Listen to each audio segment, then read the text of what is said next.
Hello and welcome to the agenda. I am Ajay Kaul.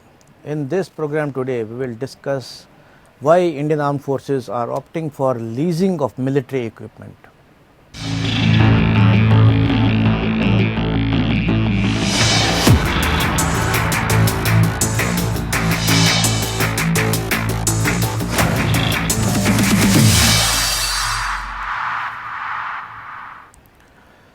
Amidst the heightened threat perception because of Chinese aggression, the Indian Armed Forces are increasingly looking to lease military equipment and defense systems to urgently meet the shortages. The reasons being cited are cash crunch and delays in procurement processes. In the agenda today, we will discuss whether or not this mode of getting the required weapon systems is better than outright purchases. To help us understand this issue better, we are joined by retired Lieutenant General Gurmeet Singh, former Deputy Chief of Army Staff, and Mr. Ravi Gupta, former Director Public Interface at the DRDO. But before we begin our conversation, have a look at this small report.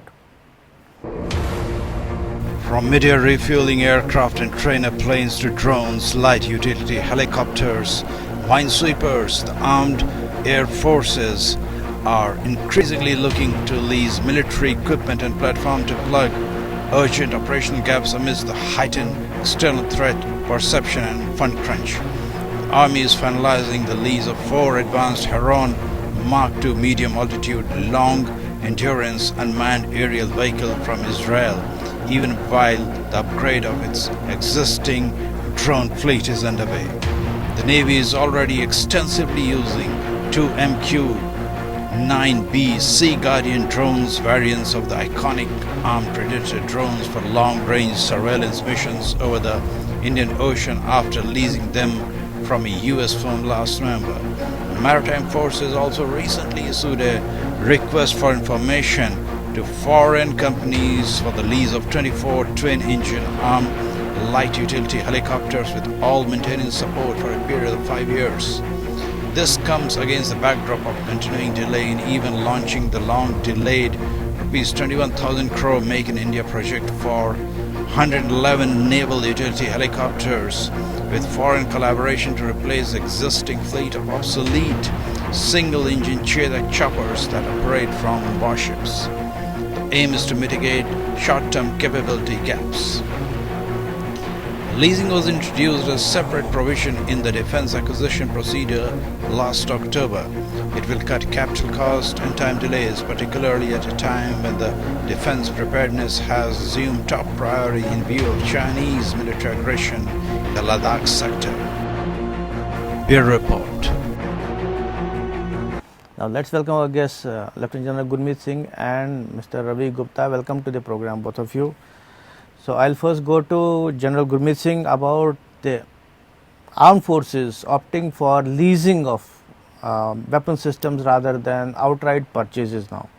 How do you see? Is it good or bad? I personally feel that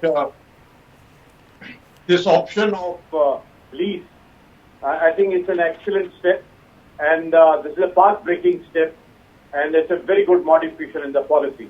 In fact, it is 28 September last year that the decision was taken, and the defense acquisition procurement process, that DAP 2020, has already pronounced it. Like what you said in the initial aspect, that the threat persists, and in fact, threat is enhanced at the current moment, wherein the Chinese threat, Pakistan, collusiveness, and we have to be prepared for this, and for that the military capability is required. In fact, our process of acquisition and procurement has been rather delayed. It has got too many functionalities in it, and so the equipment arriving is a delayed factor. Delay cannot be waited. I think from that point of view, to take it on lease, I think it's an excellent idea. It has been tried out in the world. If we look at the US, they did it in Korean War, they did it in Vietnam War, UK has done it, and also I would say Philippines and many other countries have actually implemented it. And we have never thought about it because, we are too connected with possessiveness of the equipment. But what is needed is the utility of the item. from that point of view, I find leasing an excellent option. It's okay that we can keep developing Atmanirbhar, DRDO, PSUs can keep doing what they're doing. But at the same time, when the equipment is needed, it must be available. And let me tell you very prominently, Navy has been doing it. They are very experienced partner in this aspect. Air Force and the Army, and especially Army, has been a delayed partner or understanding this aspect of acquisition, because I would say that the Navy has done it beautifully. They got a great experience and they gained out of it. And they are the leaders in this aspect of leasing the equipment, Right. I'll come back to you on these details. So I'll first go to Mr. Gupta. Ravi Gupta, about you heard General Gurmeet Singh saying about the procurement process has been delayed. I mean, that has been a refrain for decades. And I will also add to that there has been no long-term vision or strategy. Like we have to have these systems over a period maybe 20 years, 30 years. Like we see in China, they plan for maybe 30 years ahead, 40 years ahead. We take knee-jerk reaction. What do you say, Mr. Gupta? I fully agree with you on both the accounts. At the same time, I also agree with what General Gurmeet Singh has said. See, and I would, first of all, I would like to add that this provision is a highly innovative provision. And I wonder why it was not introduced earlier as a policy. But let me tell you, every procedure, every policy, every provision has an option of using it rightly and wrongly. If it is used rightly, it will be a game changer, a force multiplier, and it will add to the way we run things. And how do we operate? Last point I will come first. Yeah. See, there is provision of a policy, it's defense acquisition year 2020. The lease can be from this country and outside the country. Now, this will in the country new business model. How the company in India buy it, they can produce and they can lease. What happens is, especially time, government suddenly comes up.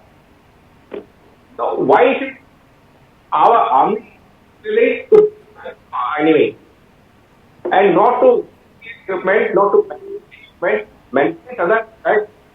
Why not they can take up? So this will open in some company in the country own and army. So that is another reason and new business model. At the same time, Gurmeet Singh has that our procedure inordinately and flawed also. The classical example, RCAD. Was given go ahead to 2001 and to 2 decades. So what I was saying that our purchase procedures have been totally flawed and too lengthy.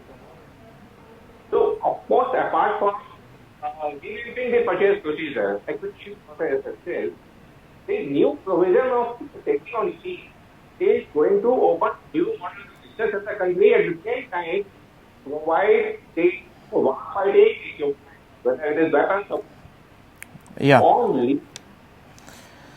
Okay, General Gurmeet Singh, you talked about this system of procurements. I mean, you also said that Army has been late in this. You have been Deputy Chief of Army Staff. Why has Army been late in this? I mean, if you talk about procurements or acquisitions like 155 mm, we have not acquired for decades. And if you talk T-90 tanks, there were problems with those also. If you talk about Army only, if you talk about Air Force, then we have not had air fighter plane for, I mean, it took us over nearly 2 decades to get a deal finalized. So why does it happen? Ajay, why? Answering a why question is very difficult one. But I agree with Mr. Gupta that what he said, that it's a very innovative step, but it has come very delayed. Delayed in the sense that why didn't we think about it? But at the same time, let me tell you one thing, that Navy and Air Force are more equipment oriented. But I want the question why Army was delayed in processes. I'll give it to you. Procurement. I have understood your question. Why Army has not gone into this route? I totally agree with you. No, procurement as procurement per se. I mean purchases. Why those get delayed? Let me tell you one thing, Ajay, very clearly. Acquisition and procurement is the job of the MOD. It is not the job of the Army itself. It's a very recent thing that they've given the powers to the vice chiefs of 300 crores for capital items and 500 crore rupees for the emergent needs.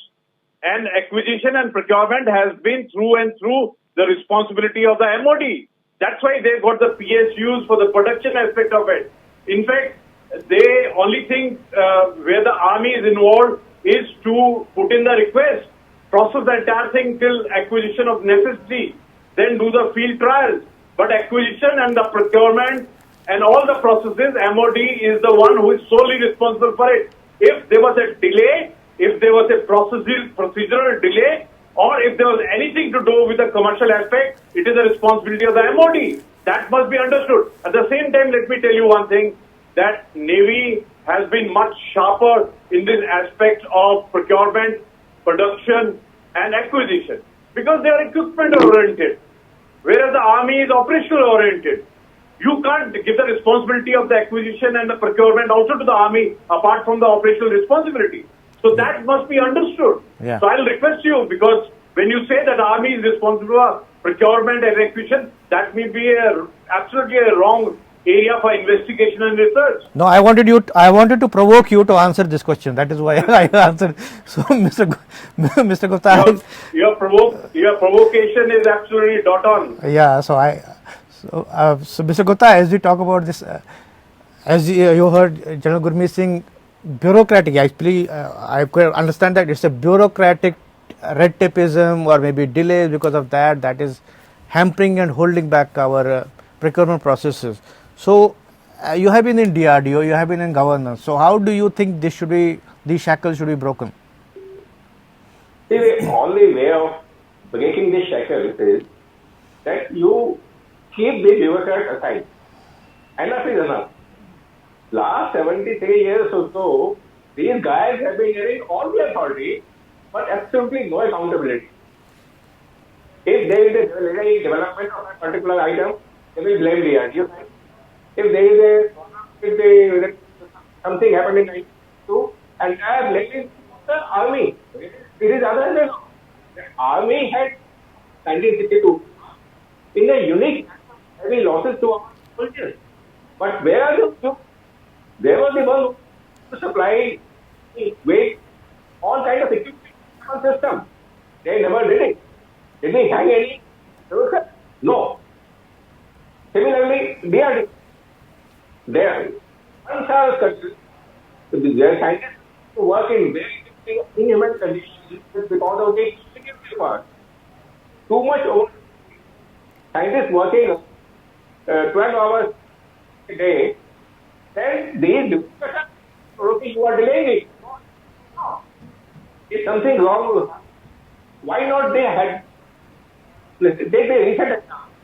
Last 3-4 years, they taken out. And when the foreign company said that we tie so and this and that. All right, if it is so, is there any responsibility? Who has the Department of Defense? Yeah. Nobody takes it to task. Right. So, to change all this, the professionals must be having consideration. Again, in no interest, they develop. Similarly, Army are highly professional. And if you need to take orders, non-professional, then things will be there for the country. Right. So, General Gurmeet Singh, you heard about accountability. Mr. Gupta was saying that accountability should be fixed on these bureaucrats. I think only one defense minister was George Fernandes, who sent 2 joint secretaries to Siachen when some equipments were delayed.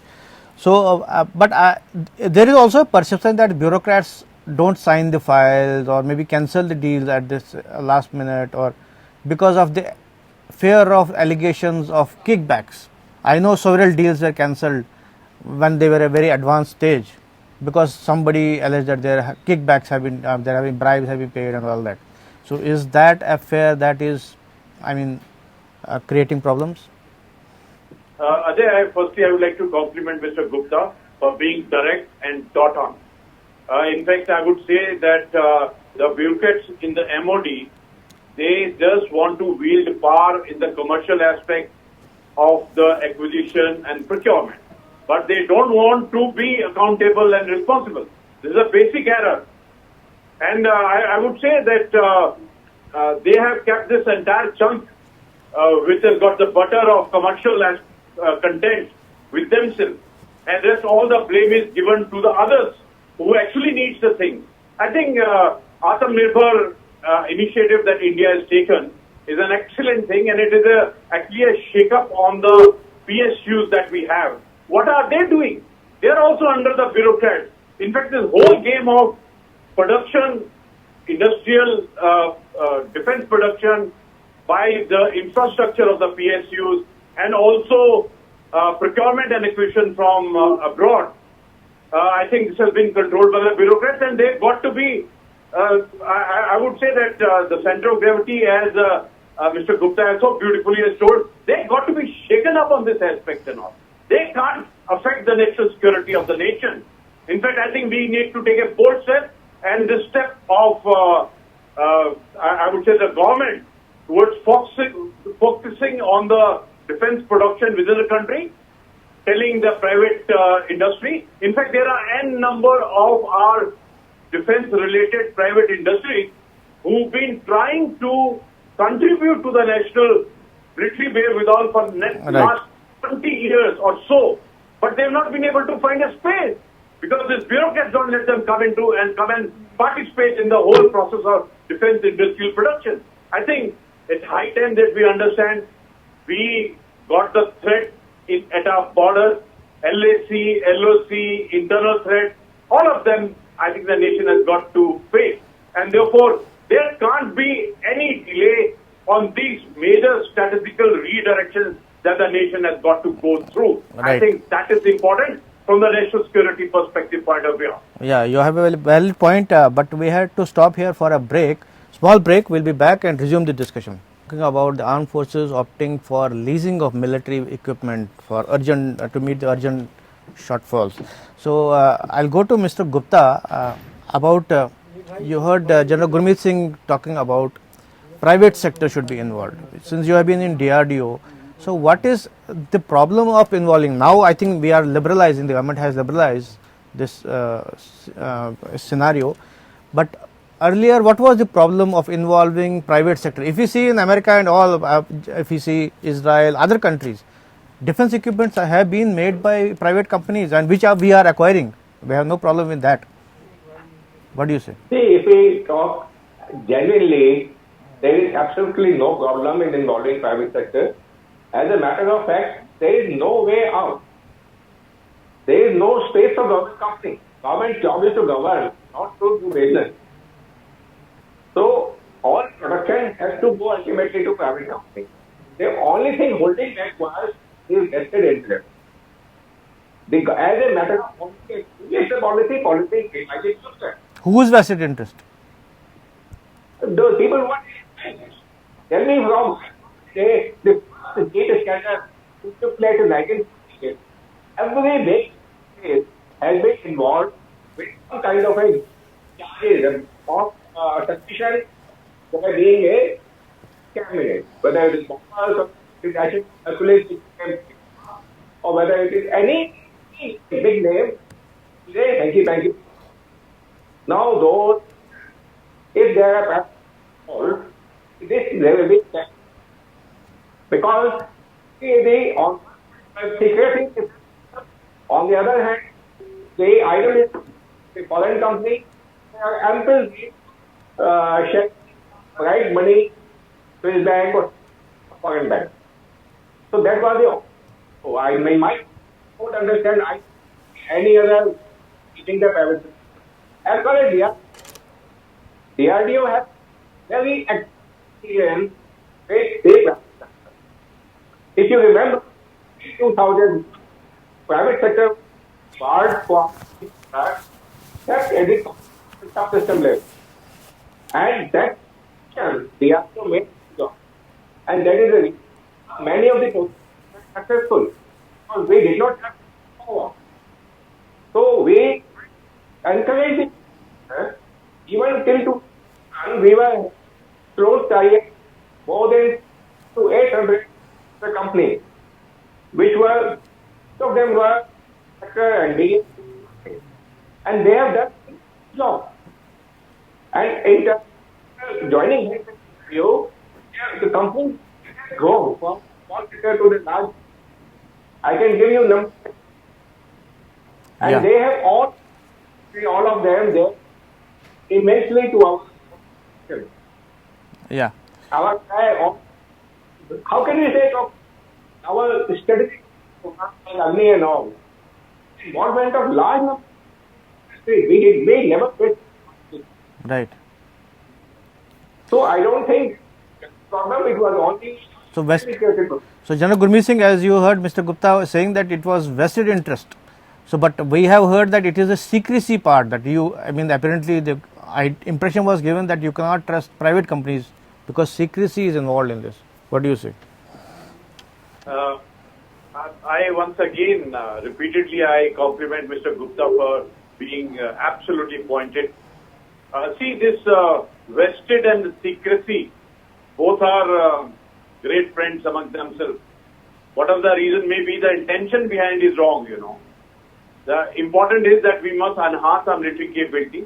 We must ensure that the armed forces get the right equipment, what they need to combat the threat. That is what is more important.